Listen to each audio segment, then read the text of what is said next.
indo para o nosso 7º momento, tendo a oportunidade de entrevistar o Dr. Bruno, que é especialista em psiquiatria, e que eu quero que ele fale um pouquinho aí da sua trajetória, do seu currículo, para depois a gente abrir o tema de hoje, que é falar um pouquinho da necessidade da saúde mental, do cuidado em relação à pessoa com o autismo, mas também com relação às pessoas que cuidam dessas pessoas. Boa noite, seja muito bem-vindo e eu fico muito feliz de receber você aqui. Eu que te agradeço, Marli, muito obrigado pela oportunidade da gente abordar um assunto tão importante, né? E realmente eu tenho uma formação um tanto quanto eclética, né? Eu vim da minha formação base como veterinário e daí eu dei aula de biologia durante 15 anos, concomitante com a veterinária, e tive a oportunidade de participar dentro da sala de aula do processo de tentativa inicial de inclusão dos alunos com necessidades, com características que estavam sendo excluídos inicialmente, né? E os neurotípicos e assim vai. Foi um processo muito traumatizante no início, não foi positivo, eu acho que a gente vai abordar isso daqui a um tempinho, né? Mas em seguida eu cursei a faculdade de Direito, onde eu tive a oportunidade de lidar com um pouco dessa legislação, e posteriormente eu fiz a medicina e segui dentro da psiquiatria, e hoje estamos aí na luta para facilitar a maior compreensão dessa situação aí por parte da população e dos profissionais que se envolveram nesse processo, né? E o desafio da saúde mental hoje é um dos grandes desafios da rede, né, que tenta trabalhar todo esse conjunto, porque a gente vê uma sociedade que está cada dia mais envolvida numa dinâmica muito fluida de informações, de excessos de conteúdos, perdendo aquela base, né, ali que dá aquela sustentação necessária. A gente fala aquela pirâmide da segurança das emoções. A gente vê que os indivíduos estão encharcados às vezes de informação, e conhecer por si só não transforma comportamento. O que transforma o comportamento é eu ter um conhecimento e trazer para o meu saber e aplicar. E aí a gente vive, né, Bruno, uma realidade muito grande. Eu gostaria de ouvir você falar um pouquinho dessa sobrecarga que existe quando você falou, né, da experiência acadêmica, uma sobrecarga que existe dentro do processo do professorado, da equipe da escola, porque muitas vezes o pai, ele vai na internet, é um direito, eu acho super legal e válido, ele busca um monte de informação. A gente precisa ter um filtro, esse é o momento que eu gostaria que você falasse, né?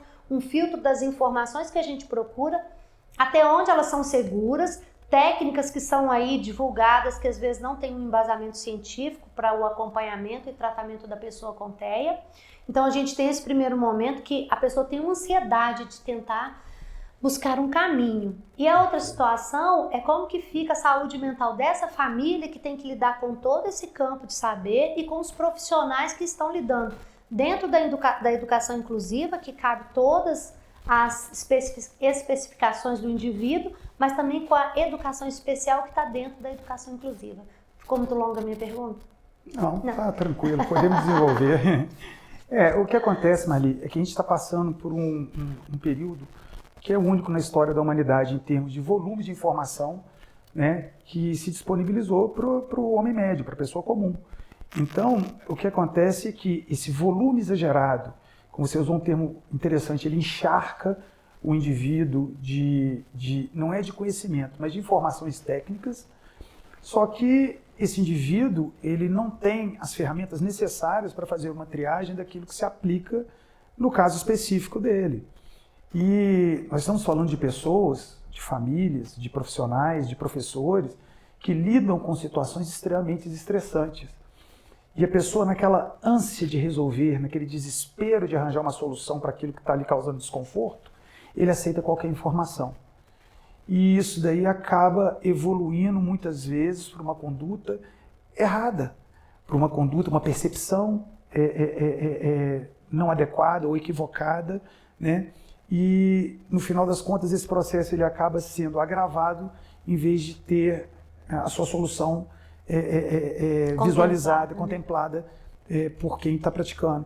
Isso é muito comum por parte das famílias. Você observa que as famílias envolvidas no processo, né, elas são famílias que são acometidas por alto grau de ansiedade, muitos indivíduos com depressão, muitos indivíduos com transtorno de humor, né, que são exacerbadas devido a esse estresse de segunda a segunda, de janeiro a janeiro, que é uma lida frustrante porque não está sendo utilizado um método com cientificismo comprovado, né?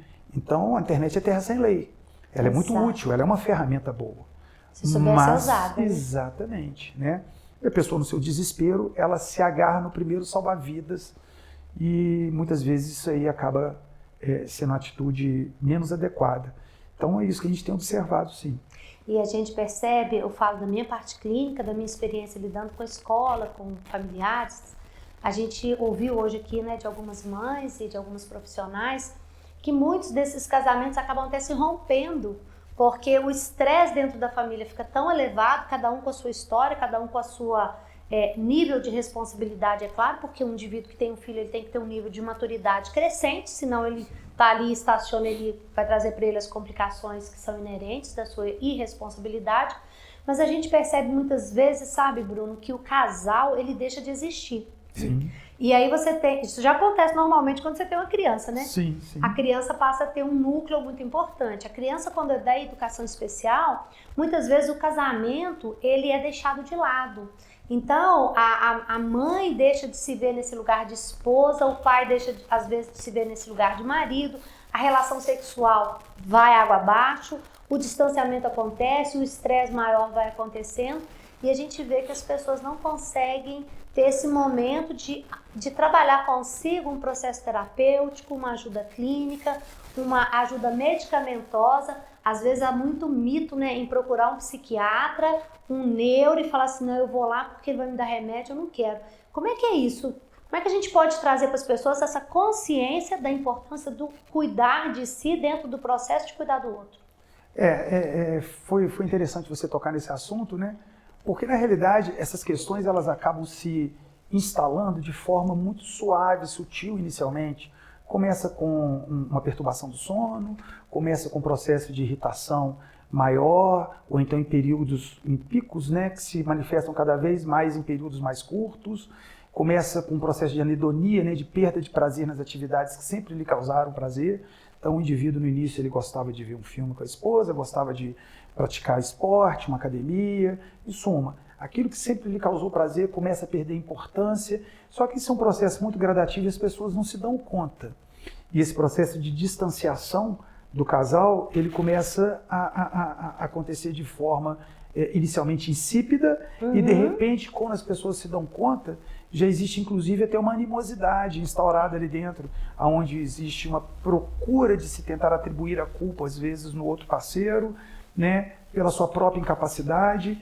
Isso aí faz parte de um quadro patológico que enfraquece a unidade familiar e só vem a agravar mais ainda aquele quadro que a gente está tentando amenizar da forma mais técnica possível. Então o que acontece é o seguinte, a partir do momento que uma família já sabe que ela vai ter que se submeter a esse tipo de estresse, eu digo estresse porque acaba sendo uma procura incessante de informação, de profissionais, de adaptações da realidade da família, adaptações em relação ao colégio, às atividades sociais, tudo isso aí gera um certo desgaste, né? E o ideal, eu digo principalmente, né, que a família procure dialogar, sabe, com humildade, né? Procurar um profissional, acredito eu que na maioria dos casos, se você procurar um apoio psicoterápico prematuro, né, a jornada fica muito mais suave e não raramente não precisa chegar ao nível psiquiátrico, onde a gente já começa a falar de uma intervenção mais medicamentosa e num ponto onde já existe realmente uma patologia que já foi identificada, seja ela um transtorno ansioso, um transtorno depressivo, né, seja ela qualquer coisa de ordem psiquiátrica que demande uma intervenção medicamentosa. Em relação às medicações, né, o que eu posso te falar com toda honestidade, a psiquiatria evoluiu muito, né? Assim como toda a área que mexe com saúde mental.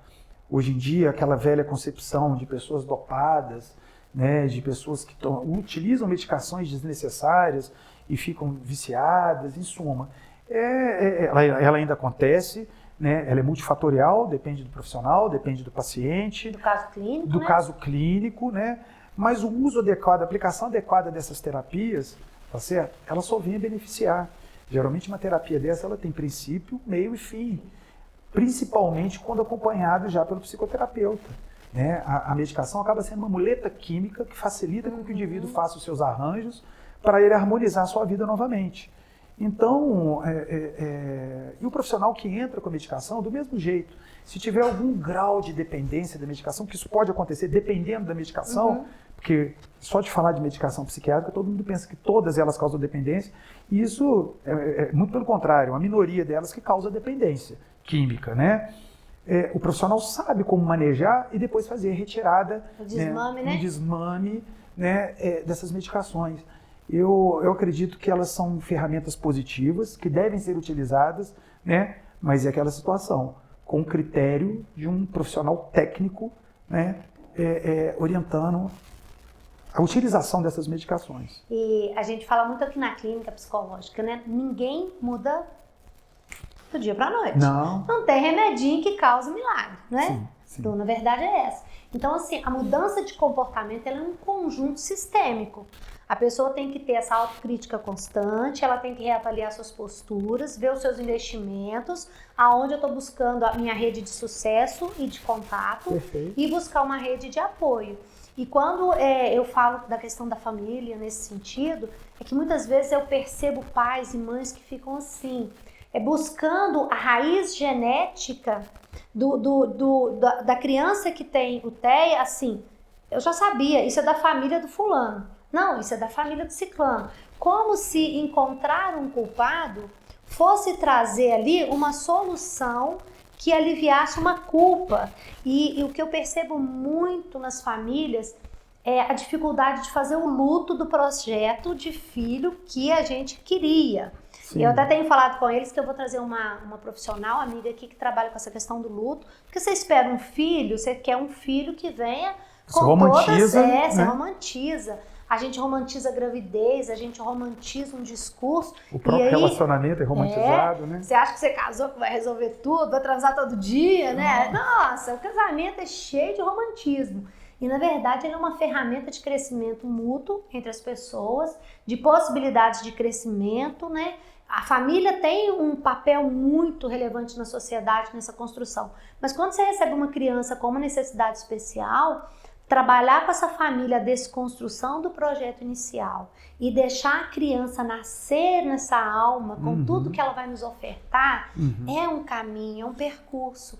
E aí eu vejo o trabalho assim, com os meus pacientes, com as famílias que estão sendo assistidas por esse campo, ou com um psiquiatra, ou com um neuro, para usar aquela medida da medicação, como você falou, que vai trazer um alívio muito mais satisfatório do que no final de semana encharcar no caneco. Sim. Entende? Sim. Porque aí durante a semana, às vezes, eu aguento a pressão pelo trabalho, mas chega no final de semana, eu vou aliviar minha tensão, meu estresse, buscando outros artifícios para diminuir essa tensão, essa emoção que está ali na desconjuntura, e a gente poderia estar buscando uma outra forma de apoio médico. É nesse sentido que eu quero muito deixar para as famílias que vocês possam acreditar que existem possibilidades medicamentosas satisfatórias, profissionais habilitados para fazer essa escuta junto com o caminho do tratamento da pessoa com TEA, para que vocês não desistam de vocês. E a gente vive profissionais que hoje estão assim, tão estressados, né? Sim. A síndrome de burnout aí está aí, né, como catalogada agora, né? Exatamente. E isso é uma realidade, né? Uma doença trabalhista, sim. O que eu acho interessante, aproveitando esse ensejo aí do que você falou, é que a pergunta está errada. Da onde que veio o autismo, de qual família? Hoje em dia nem a ciência responde isso com exatidão. Sabe-se que tem um caráter genético, mas que tem influência do meio ambiente, né? De uma série de outras questões. Então, ele está começando a ser compreendido agora, mas não existe uma afirmação tácita em relação a é isso que causa o autismo. Então, a pergunta não é essa. A pergunta é como combater, como contornar, como adaptar uma situação que já existe e não de onde ela surgiu.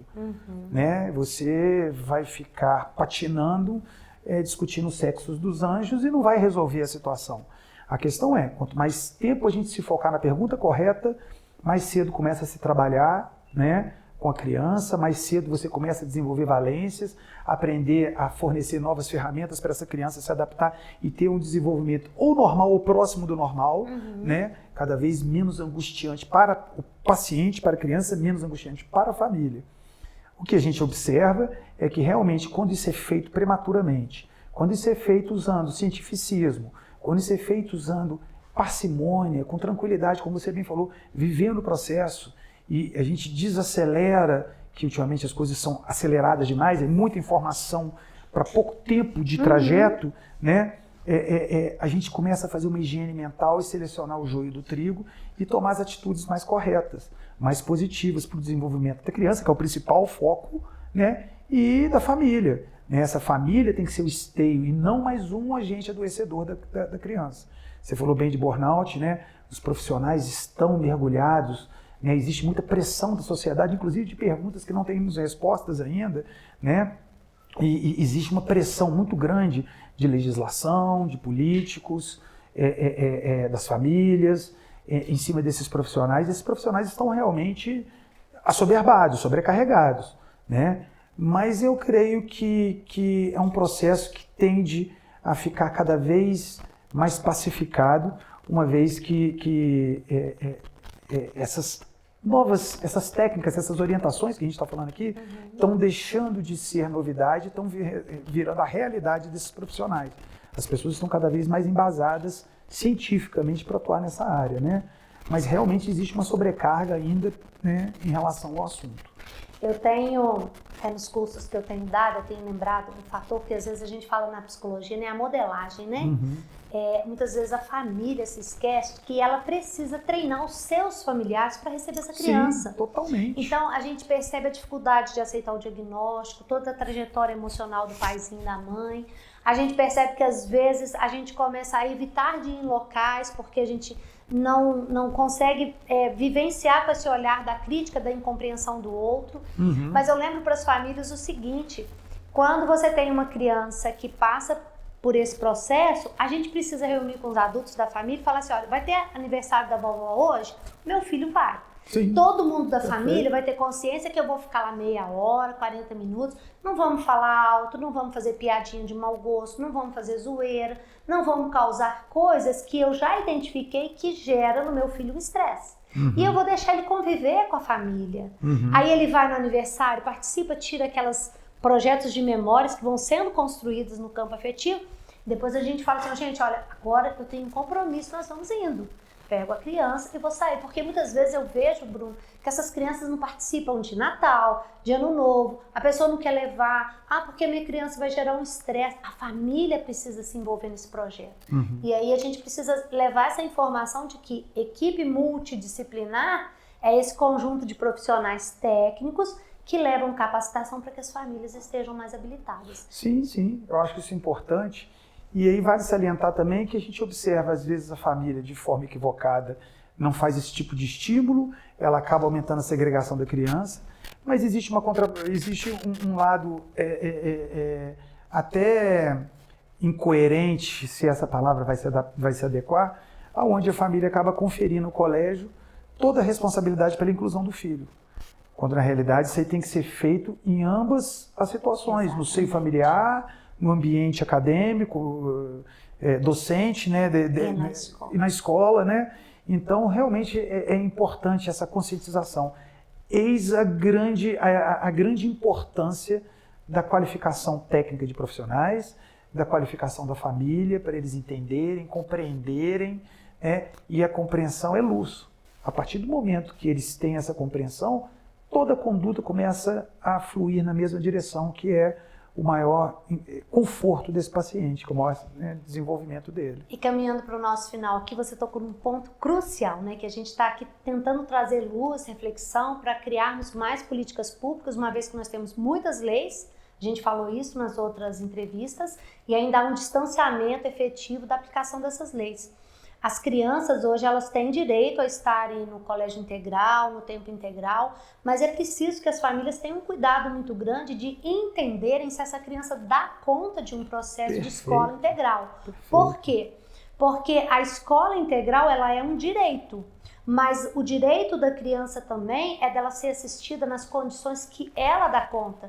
E aí você toca num ponto importante, porque às vezes a rede familiar não sendo construída, essa rede de apoio, e não havendo o apoio público nas terapias necessárias que a família precisa levar fora do horário da escola, a criança acaba ficando na escola e ficando num estresse muito elevado e gerando um conjunto de estresse no ambiente. Então, a Cássia ainda lembrou disso, né? A responsabilidade da criança e do adolescente está na sociedade, no poder público e na família. E esses 3 órgãos precisam estar em comunicação para que a gente diminua justamente os impactos, porque eu falei com todos aqui. Na saúde a gente trabalha com uma palavrinha chamada redução de danos, não é assim? Perfeito, perfeito. Isso aí só corroborando o que você falou, realmente. A partir da gente não pode deixar de entender que a lei é inanimada, a lei ela é seca, é crua. A gente vai aplicar ela de acordo com a necessidade. Se o paciente com TEA, ele tem capacidade de ficar apenas 3 horas, 4 horas em sala de aula, que isso seja respeitado. Porque senão aquilo que era para ser uma ferramenta de desenvolvimento, de inclusão, acaba se transformando num desagregador, vai acentuar tudo aquilo que a gente está tentando combater. Então, existe uma necessidade de bom senso, de comunicação intensa entre Ministério Público, colégio, família e profissionais, todos os profissionais envolvidos nesse processo, para a gente aplicar a lei com bom senso, com sabedoria, com amor, e com eficácia. E com eficácia, perfeito, eficácia. Qual que é a mensagem final que você deixa para os ouvintes de hoje? E eu quero muito agradecer a sua presença aqui. O que você traz aí para nós? Eu que agradeço, tá? Honestamente, eu sou apenas uma ferramenta. Eu procuro estudar para poder melhor servir, e eu acredito que se todo mundo entender o seu pequeno papel dentro desse time enorme que tem que ser formado, né, e com humildade a gente estudar e a gente trocar ideia e a gente reconhecer quando está errado, e é um jogo de sabedoria nisso daí, eu acredito que o futuro dos pacientes com TEA ou qualquer outro tipo de necessidade especial, eu acredito que o nosso país, dentro de alguns anos, ele vai poder ser realmente um modelo daquilo que tem que ser uma referência, daquilo que tem que ser ministrado, feito, realizado por parte do Estado e da sociedade em relação a em prol dessa população. Eu tive o prazer de entrevistar o Bruno. Lembrando a vocês que eu vou deixar o contato dele, as redes sociais, para que vocês conheçam mais do trabalho dele, sigam o trabalho dele, se sentirem contemplados pelo nosso trabalho, que se aproximem dessa construção que a gente está fazendo. É uma construção inicial, mas o que a gente quer é trabalhar aquelas 3 palavrinhas, eu falei aqui o tempo inteiro: conhecer, respeitar e incluir. Esse tripé tem que estar junto com todas as ciências que estão aí se dedicando a entender como é o fenômeno, né, que a gente vive hoje com as famílias e crianças que estão aí passando pelo processo de cuidar melhor. Um abraço a cada um de vocês e o meu muito obrigada. Eu que te agradeço. Por você ter vindo conosco. Muito obrigado. De coração. Obrigado.